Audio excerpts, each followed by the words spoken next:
Hello Piloteers, this is Aaron here from Honda Pilot Overland. Today I'd like to give you a walkthrough of my rooftop setup.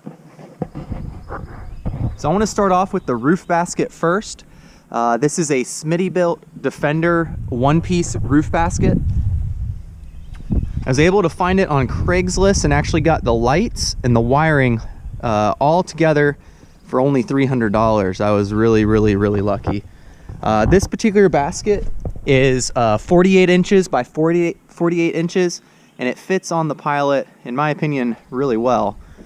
It's been a good basket. Again, I found it on Craigslist, so it's not like I searched for the best one on the market.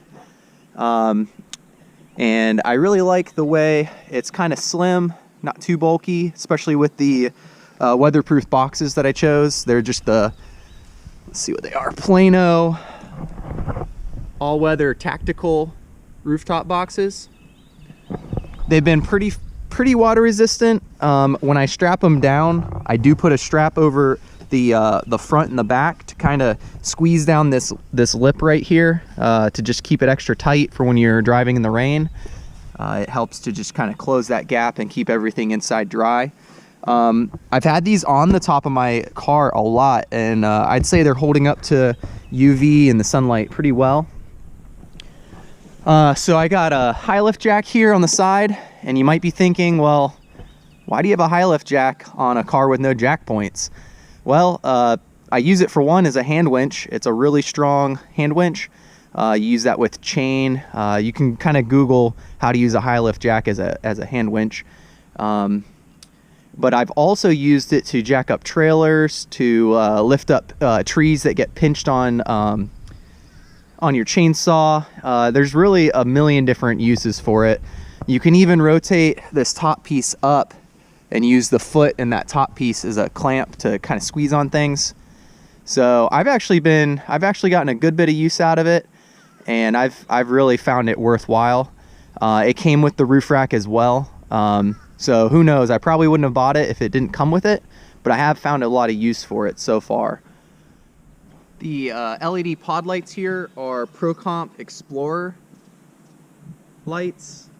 They're pretty bright. Again, if it didn't come with the roof rack, I don't know that I would have immediately been searching out more light. Generally speaking, I'm pretty pleased with the LED high beams that I have. They light up the road pretty darn well. I'm actually looking at some point to convert the front pod lights into a light bar. I do think that would give me better light coverage. These tend to kind of twist and point up and down, and I just think that the bar would be easier to adjust at once and kind of leave it. They have not worn super well. You know, the paint's chipping off a little bit. There's probably for lack of cleaning, there's bug crud and all kinds of stuff on the front. They're kind of yellowing. But I do find them useful from time to time. I actually find the rear ones, which I've wired separately, to be more useful than the front ones. We actually do some boating. In the past, I've done duck hunting, and whenever you're trying to back a boat down at night or back your trailer down at night, it really does help to be able to shine some light backwards. Or if you're just backing a trailer up anywhere, it helps to have more light. Or if you're off-road and you're navigating backwards, again, it just helps to have more light. So I've actually found the rear ones more useful than the front ones. That being said, I have also upgraded my rear backup lights on the Pilot itself to LEDs as well, and they are significantly brighter. That was a really good mod. If you don't have the top lights, highly recommend just looking up some LED lights for the rear view lights. All right, while we're back here talking about lights, we may as well talk about how I've run the power from the roof basket down into the Pilot. So I basically have a wire here that comes down from the basket. It's just zip tied to the roof rail, and then I've just wrapped it in electrical tape, and I've run it just kind of down this channel here and into the spot where the headlights wiring goes into the car. From there, you can get it into the car, and you basically kind of get it up underneath this plastic molding. The hardest part is right in here, but if you kind of are diligent with it, you can get it to tuck under there pretty nicely. And then from there, it's kind of more like running normal speaker wire and stuff. You just go under the outside trim molding. And I did some research. I was able to find 2 switches, and I was able to cut holes into the existing plastic switch plate here and make what I think is a pretty swell setup here. The bottom's the rear and the top's the front, so I've been pretty happy with that as well. On the side here, we have an 8.5 by 9 foot Tent Pro Inc. awning. I don't think Tent Pro Inc. makes awnings anymore. It was just kind of a cheap one I found on Amazon. Before I had like a 6.5 by 8 foot Smitty built awning. I didn't like the coverage. I've got a family of 5. I like to have a table underneath of it, and if it was raining or something, the 6.5 footer just would have been kind of lacking. I really like the size of this one. I would recommend it to others. This build of this particular one's pretty lightweight. I don't think it was pretty easy to install. We've been happy with that. And we're probably gonna end up using it on our camping trip this weekend. So we're pretty excited about that too. Ugh. And then up on top here, we got all the goodies. So we have 4 just kind of generic off-road traction pads. You know, they're not the greatest. The teeth wear out pretty quick, but they have gotten us out of quite a few pinches, and I do think they're worth having on top. One time my dad was pulling us out with his big F250, and his F250 almost got stuck while he was pulling us out, and I was kind of thinking to myself, man, what kind of recovery gear could I pick up that could maybe help you know, an F250 or something bigger get out?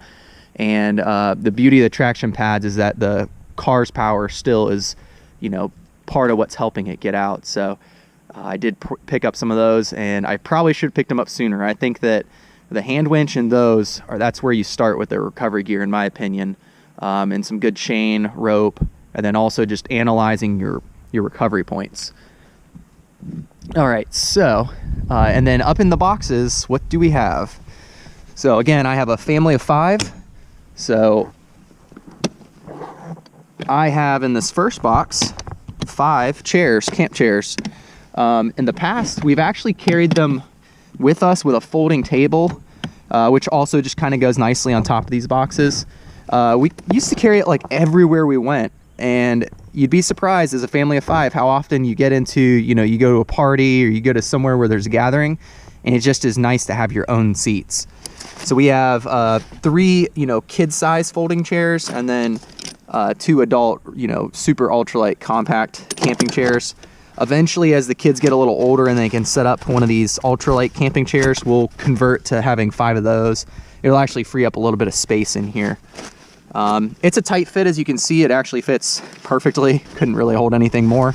But we really enjoy having those seats with us. All right, and so in the middle box, which hopefully I don't have to use as often, I've got a bunch of tools that I've found useful from time to time. Let's see if I can get this with my right hand. And I'll kind of run through some of those tools with you. It's kind of a lot to carry. You know, I don't know how much this box weighs, but it probably weighs 50 pounds with all these tools.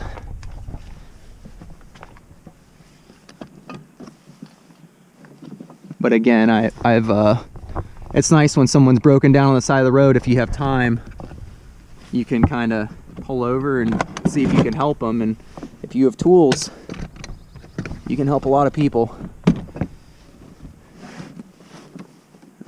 All right, so I got my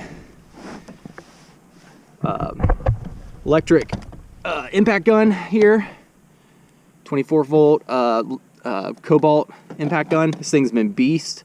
It completely changed how I do my car repairs and stuff. I used to have, you know, the air gun, and not that air guns aren't good, but not having to whip out the hose and the pump is really awesome. I carry a smaller impact gun with me. Good for getting, you know, smaller bolts and stuff. Got a Sawzall with me. You'd be surprised how often that comes in handy. And when you're camping and stuff, you can use it to cut through trees and different stuff like that. Little mini sledge.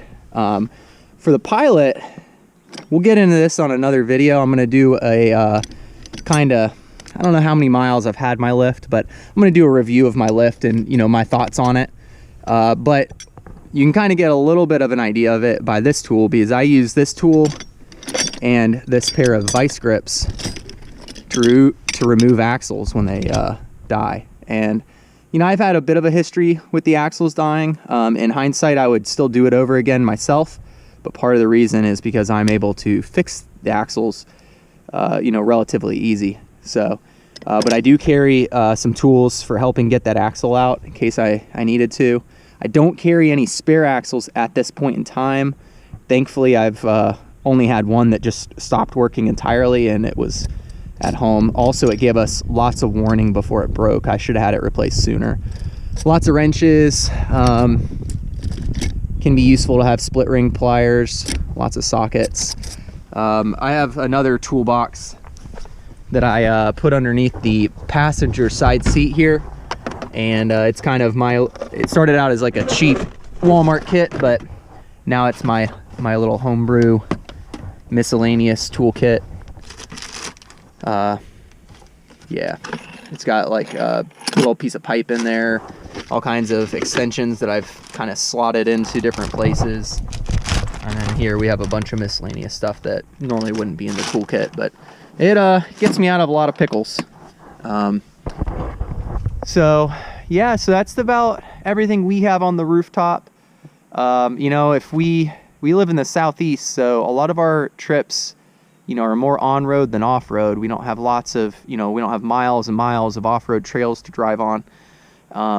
If I did have, you know, more distance to drive, I would consider putting maybe some solar up there, and some different things. But for right now, that loadout really suits us well, and we're able to, it, you know, helps us on our adventures. So again, I think what I'm going to do next is at some point I'm going to do a update on our lift. We've gone over 70,000 miles at least with our lift. We actually broke 255,555 just yesterday, which was kind of a cool number to see on the odometer. But anyways, you know, in the comments, if you guys have any specific interests, feel free to, you know, message me. And in the future, as I'm doing repairs and stuff, I'm going to try to do a better job recording it. A lot of times I get into repair mode and I really don't, you know, whip out the camera and stuff. I just want to get it fixed. If you guys work on cars, you kind of know how it is. You don't know if you're going to actually succeed with the repair, and you kind of are eager to just get into it. But in the future, I think I'm going to start, especially for some of the common repairs, I'm going to start recording them to help you guys out. If you guys have any specific ones, you know, even lift stuff, airbags, I'm thinking about maybe even just removing some of the stuff and kind of doing a walkthrough. You know, even if I don't have to do it, maybe recording it could help you guys. But yep, I'll see you later. We'll probably get some footage on our camping trip. It's just a car camping trip with a trailer, but it is going to be a little bit chilly, so wish us luck. And we're going to have 5 kids with us, 4 under 5, so it's gonna be fun. See you guys.